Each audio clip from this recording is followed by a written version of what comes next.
तर मित्रांनो नमस्कार.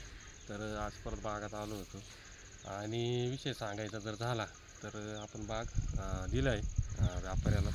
तर 69 रुपये रेट आपल्याला भेटला जे आहे ते तुम्हाला खरं सांगायचं आहे.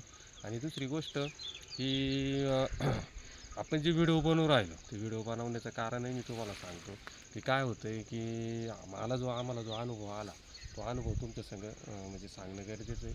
का आम्ही पण नवीन होतो आणि इतके प्रॉब्लेम म्हणजे खेड्यागावात कॉम्पिटिशन असतील किंवा याचे असतील इतके बेकार प्रॉब्लेम येऊ राहिले तर अक्षरशः आपण नवीन असल्यामुळं आपण कोणाला तरी चांगले सल्ले विचारतो आणि समोरचे एकदम आपल्याला चुकीचे. आज मागं एक 7-8 तारखेला आपल्याला अनुभव कमी असल्यामुळं थोडं वातावरण बिघडल्यानंतर त्यावेळेस रेट आपल्याला एक 50-55 परत होतं. तर बरेचशाच लोकांनी आपल्याला त्या टायमिंगला बाग खाली करायचे सल्ले दिले. म्हणजे इतकं बोगस काम आहे. आणि त्याच्यानंतर दुसरी गोष्ट काय झाली, की आपण जे व्हिडिओ बनवतो आहे, ते व्हिडिओ तुम्ही असं पण मोबाईल पाहत्या, असं पण मोबाईलचा प्रत्येकजण वापर करतो. तर इतर काही व्हिडिओ पण आपण पाहतो त्याच पद्धतीनं आम्ही जे व्हिडिओ बनवतो ते पण आपल्या याच्यामध्ये प्रॉब्लेम काय आपल्याला कुठल्याही प्रकारचं शेतकऱ्याला खोटं सांगून किंवा आमचं माल लई भारी किंवा आम्हाला म्हणजे खूप रेटमध्ये गेला हे करून तुमची दिशाभूल करायचं आपलं हे नाही. कारण की ना तुम्ही आम्हाला काय देणार किंवा आम्ही तुम्हाला काय देणार जे आहे ते रिअलमध्ये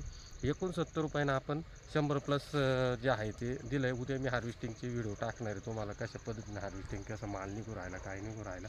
तर अशा पद्धतीने आपण बाग दिला आहे.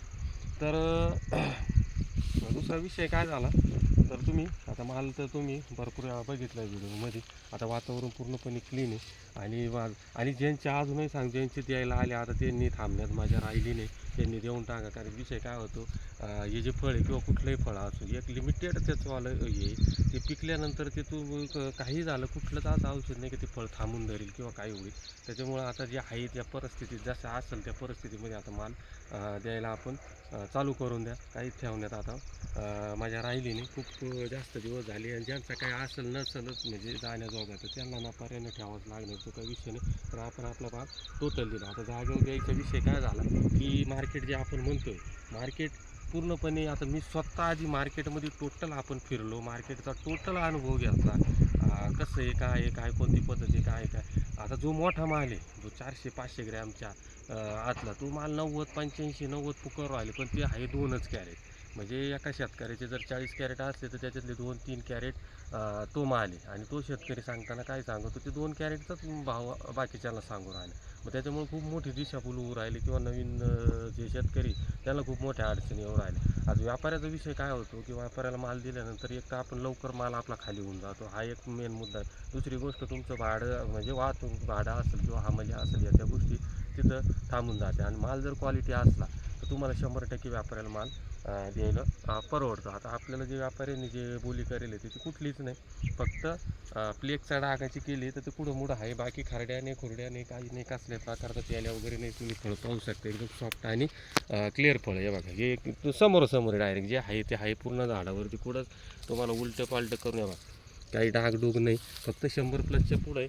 आणि जे राहणार आहे तर ते पण फळं आपण ॲटोमॅटिकली हे खाली झाल्यानंतर ते फळं फुगणार एक 8-15 दिवस ठेवू आणि ते पण आपण आपल्याला ते कामाचे येणार असं काही नाही का तो प्रॉब्लेम येणार आहे. अशा पद्धतीने आपण बाग दिला आहे. बऱ्याचशाच जणांनी म्हणजे आपले व्हिडिओ बघितले किंवा व्हिडिओला चांगला प्रतिसाद दिला तर त्यांना आपल्याला हे सांगायचं आहे. बाकीचं दुसरं याच्यामध्ये काहीच नाही पण अनुभव इतके आले खेड्यागावातले म्हणजे ग्रामीण भागातले की डेंजर पद्धती लोकांची एकदम कशाले तरी हे करणं दिशाभूल करून या त्या गोष्टी करून हे करणं. आता आणि 100% बाग हा विषय 100% परवडणार आहे. आणि म्हणजे बाकीच्या याच्यापेक्षा तर 100% आपल्याला बाग परवडते. पुढच्या वर्षी काय होईल कसं होईल त्याचा विचार न करता आता आपण ह्या हिशोबाने जरी कमीत कमी आपल्यावाले कमीत कमी एक 500 कॅरेट निघायचे आपल्याला आहे आणि 100% निघणारी. आणि त्या हिशोबाने आपल्याला 100% यावर्षी भाग पाडवला. आता याचं 2 गणितं आपण लावू शकतो. एक आपला झालेला संपूर्ण खर्च प्लस पुढच्या वर्षीचा औषधाचा जो खर्च होणार आहे तो आपल्याला आजच आपल्या हातात भेटला असं आपण समजू. पुढच्या वर्षी 10 रुपये विकू द्या 20 रुपये विकू द्या ते काय आपल्या हातात नाही. तो निव्वळ आपला नफा राहणार आहे. ह्या पद्धतीने बागाचंही तुम्ही झाडं बघू शकता. आजही माल एवढा असताना सुद्धा झाडाची तुम्ही ग्रीनरी बघा किंवा झाडाचं चाकाकी ती बघा. त्याच्यामुळं 100% आपल्याला विषय 100% आपल्याला ते हे झालं. आता पुढच्या वर्षी परत खाली झाल्यानंतर परत तयारीला बिलगायचं जे आहे ते आहे. आणि कोणीच तुम्हाला सांगतो, कोणालाच बाजारभावाबद्दल कोणीच काही सांगू शकत नाही. कधी काय होईल याचा भरोसा नाही. निसर्ग आहे, निसर्गातले होणारे बदल किंवा काय पुढच्या वर्षी आज आपण एवढं बोलून राहिलो, पुढच्या वर्षी आपल्यालाच डाळिंब पाहायला भेटत नाही किंवा काय होईल त्याचं सांगते. त्याच्यामुळे त्या गोष्टीचं अजिबात टेन्शन. आतासुद्धा काय झालं, मला एक सांगायचं आहे की मागच्या वर्षी ज्यांची डाळिंब होते, ज्यांची विक्री झाली, त्यांना वाटलं असेल का पुढच्या वर्षी जाऊन असा भाव होईल किंवा असं होईल.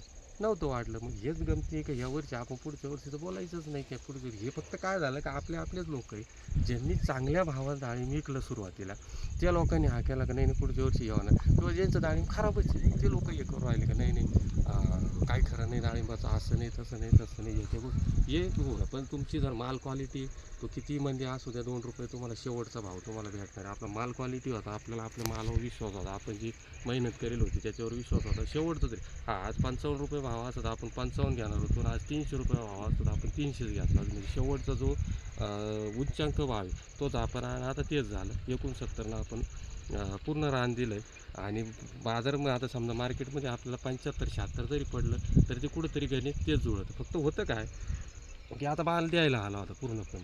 रोजची समजा आपल्याला 500 कॅरेट आहे, रोजचे आपण 50 कॅरेट विकायला नेले असते. एक 10 दिवस आपल्याला पूर्ण विक्रीला लागल्या तर आपलेवाले समजा रोजची एक जरी फळं गळालं झाडाखाली, हे लक्षात घ्या, तर 475 झाडं तर रोजचे 475 फळं आपल्यावाली खाली गळाली असते. आणि गळालेल्या फळाचं काय होतं, झाडावरून फळ खाली गळालं तर ते जे बुरशी आहे किंवा इतर काय असेल बॅक्टेरिया वगैरे, तो त्या फळाला सोडून देतो आणि दुसऱ्या फळाच्या शोधात लागतो. चांगल्या ज्याला थोडं काहीतरी त्याला घुसता येईल अशी जागा असेल तो त्या फळात म्हणजे ते फळाचं विषय संपलं की लगेच दुसऱ्या फळात. त्याच्यामुळं वेळ असताना वातावरण क्लिअर आहे. आता जर कोणाचे असतील तर अजिबात कसल्याही प्रकारचं म्हणजे विचार न करता तुमच्या पद्धतीने एक मार्केटला जाऊ द्या. फळ चांगला असेल तर नक्की व्यापाऱ्याला दाखवा. कारण की व्यापाऱ्याचा विषय कसा आहे की तुमच्या याच्यावरती रिजेक्शनवरती, जर रिजेक्शन जर नसलं तर ॲटोमॅटिक तुम्हाला त्या गोष्टी वाटणार आहे. तर उद्या पण हार्वेस्टिंगचं कसे निघाले, किती निघाले, काय रिजेक्शन, तुम्हाला टोटल जे आहे ते करा सांगणार.